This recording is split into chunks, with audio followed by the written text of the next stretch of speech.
សួស្តីបងប្អូនទាំងអស់គ្នាវិលត្រឡប់មកជួបខ្ញុំបានម្ដងទៀតហើយក៏សង្ឃឹមថាបងប្អូនទាំងអស់គ្នានឹងសុខសប្បាយចំពោះ admin វិញគឺសុខទុក្ខធម្មតាទេហើយក៏អរគុណដល់បងប្អូនទាំងអស់គ្នាដែលតែងតែតាមដានស្ដាប់នៅវីដេអូរបស់ admin ថ្ងៃនេះដែរគឺ admin មានរឿងថ្មីមួយ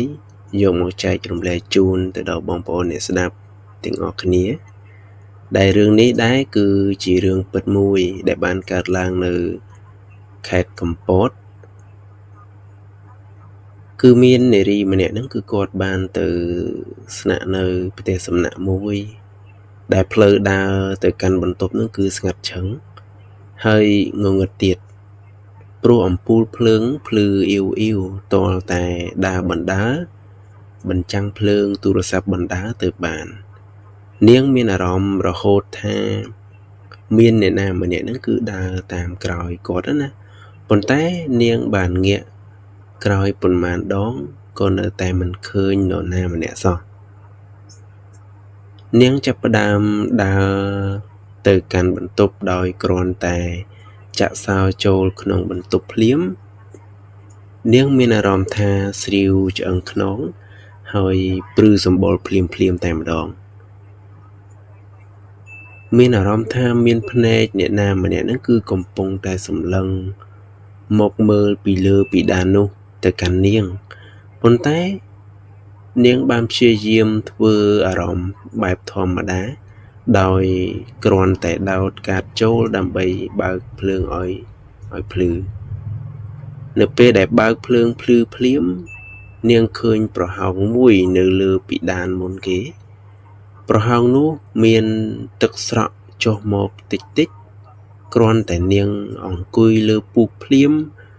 ភ្លើងនៅក្នុងបន្ទប់ហ្នឹងក៏បានដាច់ភ្លាមតែម្ដងនាងមិនរងចាំយូរឡើយ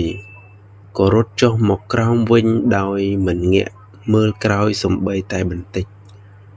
ទោះបីជាមានអារម្មណ៍ថាមានមនុស្សស្រីកំពុងដើរតាមពីក្រោយក៏ដោយ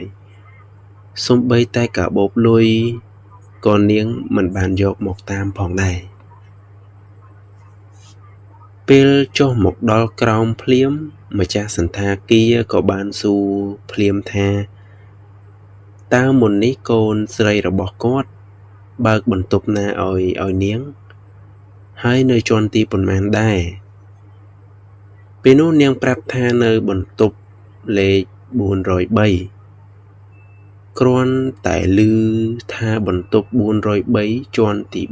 4ទឹកមុខរបស់គាត់ក៏បានប្រែប្រួលបន្តិចហើយបានសួរទៅកាន់នាងថាចង់បដូរបន្ទប់ដែរឬទេចាំគាត់បដូរឲ្យម្ចាស់បន្ទប់នឹងក៏បានឆែករកមើលបន្ទប់ណាដែលនៅទំនេរដែរប៉ុន្តែគួរឲ្យសោកស្ដាយមែនទែនពេលពិនិត្យមើលទៅឃើញថាវាពេញអស់ទៅហើយគាត់នឹងក៏បានប្រាប់ទៅនាងវិញថានឹងឲ្យគេនឹងទៅមើលភ្លើងនៅក្នុងបន្ទប់របស់នាងសាជាថ្មីម្ដងទៀតពេញមួយយប់នោះនាងមិនបានគេងឲ្យតែពេលបិទភ្លើងនាងមានអារម្មណ៍ថាដូចជាមានកែវភ្នែកសម្លឹងមកមើលនាងរហូតយប់បន្តិចនាងក៏បានឃើញស្រមោលពណ៌សស្ទង់ជាស្រីសក់វែងទៀតផងអារម្មណ៍ប្រាប់នាងថាខ្មោចស្រីម្នាក់នោះគឺស្លាប់ដោយសារធ្វើអត្តឃាតចងកហើយគ្រប់សកម្មភាពវាបង្ហាញឲ្យនាងឃើញជាស្រមោលព្រៀងពណ៌សរៀងរាល់ពេលដែលនាងសម្លឹងទៅមើលប្រហោងពីដានខាងលើនោះ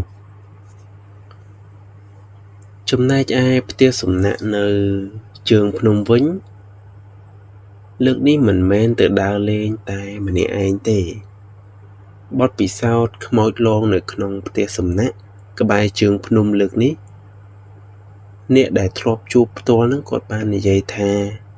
នាងនឹងបានដើរលេងនឹងជុំគ្រួសាររហូតដល់ទៅ2គ្រួសារឯណោះករណីនេះក៏មិនខុសពីករណីមុនដែរ ដោយគ្រាន់តែចូលមកដល់បន្ទប់ភ្លាមអ្វីដែលធ្វើឲ្យបាសរួមមុនគេនោះគឺកញ្ចក់នៅ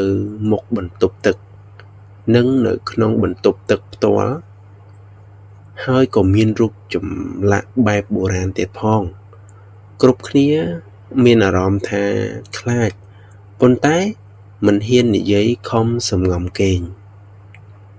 គ្រាន់តែបិទភ្លើងភ្លាមសំឡេងគេដួសទឹកចុះឡើងក្នុងបន្ទប់ទឹកសំឡេងនោះឮរងំរហូតដល់ពាក់កណ្ដាលយប់ទាំងដែលគ្រប់គ្នាកំពុងគេងនៅលើគ្រែទាំងអស់គ្នាបាត់ទៅហើយចុះតើមាននរណាធ្វើអ្វីនៅក្នុងបន្ទប់ទឹកគ្មានអ្នកណាហ៊ាននិយាយអ្វីឡើយគិតតែពីសំងំគេងរហូតទល់ភ្លឺសន្តាគារនៅក្បែរឆ្នេរវិញបើតាមការបកស្រាយពីអ្នកដែលធ្លាប់ជួបខ្មោចលងជាច្រើនដងបានឲ្យដឹងថាកន្លែងដែលមានខ្មោចសន្ធិដ្ឋភាគច្រើនគឺធ្វើឲ្យមនុស្សមានអារម្មណ៍ថាព្រឺឆ្អឹងខ្នងភ្លាមពេលដែលចូលទៅដល់ដោយឡែកសន្តាគារនៅក្បែរឆ្នេរមួយនេះហាក់ដូចជាមិនទាន់បញ្ចេញអ្វីធ្វើឲ្យអ្នកស្នាក់នៅមានអារម្មណ៍ថាខ្លាចភ្លាមនោះឡើយរហូតដល់ពេលប្រលប់ទើបអ្នកស្នាក់នៅអាចឃើញជាស្រមោលស្ទង់ហើយមានអារម្មណ៍ថាមានខ្យល់ត្រជាក់បក់មកប៉ះរាងកាយមិនត្រឹមតែប៉ុណ្ណោះទេអ្នកដែលបានចូលក្នុងបន្ទប់ទឹក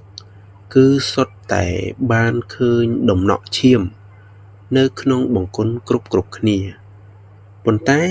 ពួកគេមិនចាប់អារម្មណ៍នឹកស្មានថាជាឈាមប្រចាំខែរបស់សមាជិកស្រីណាម្នាក់ប៉ុន្តែដោយទ្រាំមិនបាននារីពីរនាក់ដែលស្នាក់នៅក្នុងបន្ទប់ក៏បានសាកសួរគ្នាពីរឿងនេះទើបដឹងថាវាមិនមែនជាឈាមប្រចាំខែរបស់ពួកគេទេប៉ុន្តែជាអ្វីដែលវិញ្ញាណនៅក្នុងបន្ទប់នេះចង់ឲ្យពួកគេឃើញតែម្ដងហើយពួកគេគ្រប់គ្នាសុទ្ធតែបានឃើញម្ដងម្នាក់ដូចគ្នាអ្វីដែលពួកគេបានឃើញមិនគួរឲ្យខ្លាចស្មើនឹងអ្វីដែលអ្នកជិតខាងនៅក្បែរឆ្នេរនោះនិយាយប្រាប់ឡើយអ្នកនៅក្បែរនោះបានបង្ហើបថាបន្ទប់ដែលពួកគេបានស្នាក់នៅនោះ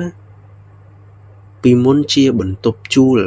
ដែលធ្លាប់មានមនុស្សស្រីនឹងគាត់ចងកស្លាប់នៅក្នុងបន្ទប់នឹងតែម្ដងគ្រាន់តែឮប៉ុណ្ណឹងគ្រប់គ្នានឹងក៏ទៅរើអីវ៉ាន់ភ្លាមប៉ុន្តែទម្រាំតែចេញផុតពីបន្ទប់មួយនេះវិញ្ញាណខ្មោចស្រីនោះបានព្យាយាម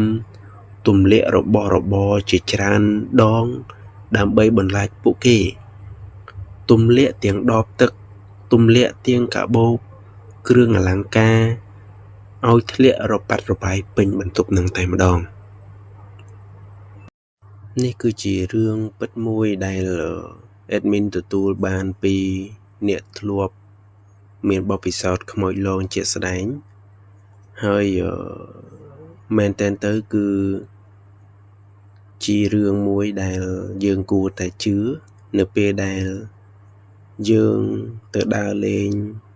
នៅទីឆ្ងាយដែលយើងមិនធ្លាប់ដឹងពីប្រវត្តិគឺជាក់ស្ដែងគឺតែងតែមានអ្វីមួយប្រាប់យើងឲ្យដឹងមុនហើយរៀងរាល់ពេលដែលយើងបានទៅដើរលេងយើងគួរតែសុំកន្លែងមួយឲ្យបានត្រឹមត្រូវដើម្បីកុំឲ្យមានវិញ្ញាណអាក្រក់មករំខានដល់យើង